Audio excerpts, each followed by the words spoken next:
Eccoci qua, mister. Stiamo a commentare un 3-0, una sconfitta forse per voi inaspettata anche per come stavate andando fino adesso e quello che avete espresso in Coppa Veneto, però il calcio è così, non si può girare sempre tutte le gare e ogni volta, però perdere in casa forse questo brucia un po'. Ma no, la sconfitta fa parte del gioco, non è quello il problema, non è un'aspettata quando tu giochi contro il Portogallo, che ripeto sappiamo tutti perché è inutile che ci nascondiamo che è la vera favorita di questo campionato, ci sta anche che si può perdere. Io credo che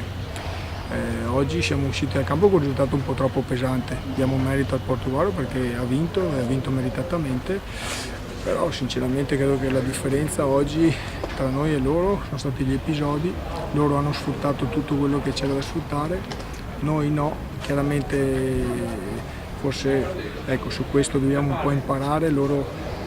sono una squadra che per certi aspetti è un po' più cattiva su certe cose di noi oggi forse su alcune situazioni siamo stati un po' tra virgolette troppo belli e quindi fa parte del gioco, però ripeto, merito al Portogruaro, ma il campionato è molto lungo, quindi io non sono né abbattuto né triste né preoccupato, conosco la forza di questo gruppo e ripeto, per certi versi, primo tempo se andiamo ad analizzare siamo usciti al campo con 2-0, credo che Tonon non abbia fatto una parata e tra l'altro penso che il secondo gol insomma, sia iniziato da una situazione un po' particolare dell'arma, ma ripeto,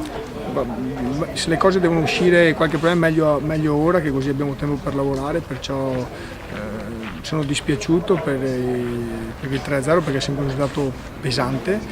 ma non credo che onestamente ci siano 3 gol di differenza fra noi e loro e credo che durante l'anno lo dimostreremo. Sì, comunque la partita fino al terzo gol del Portogruaro, insomma sul 2-0 si può sempre riaprire, se riuscivate ad andare in rete insomma diventava forse un'altra partita, è sempre così. Ma io credo che anche il primo tempo sull'1-0 abbiamo sempre giocato noi, sinceramente ci è mancato la stoccata vincente, non abbiamo creato grandissime occasioni da gol, però siamo sempre stati padroni del campo e onestamente si dava anche l'impressione di poterla pareggiare. Poi su una palla lunga abbiamo subito questo 2-0, quindi chiaramente una squadra esperta come il Porto poi non è facile rimontare il 2-0. Nel secondo tempo siamo partiti e sui primi 20 minuti non hanno mai passato la metà campo. Poi è chiaro che se riesci a fare il gol del 2-1 prendi entusiasmo e magari fai un altro tipo di partita, se invece prendi il gol come abbiamo preso sul 3-0 così poi la partita finisce, insomma, quindi no.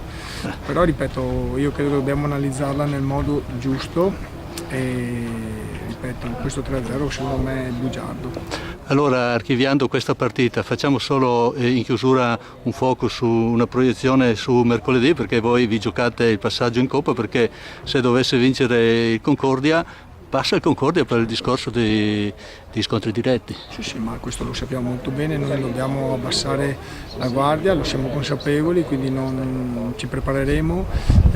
vogliamo passare a tutti i costi il turno, quindi... Siete fiduciosi? Sì, lo siamo fiduciosi, abbiamo voglia e lo dimostreremo già da mercoledì. Forse è anche meglio che abbiamo subito la possibilità di giocare dopo questa sconfitta, che è anche la prima, e che ci rimette subito in campo, avremo modo di rifarci.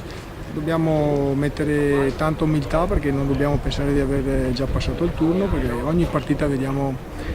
è difficile, soprattutto perché chi gioca contro l'Opitesina gioca sempre una partita importante, quindi dobbiamo sapere che è così per noi, quindi sotto questo punto di vista dobbiamo crescere. Bene, grazie mister.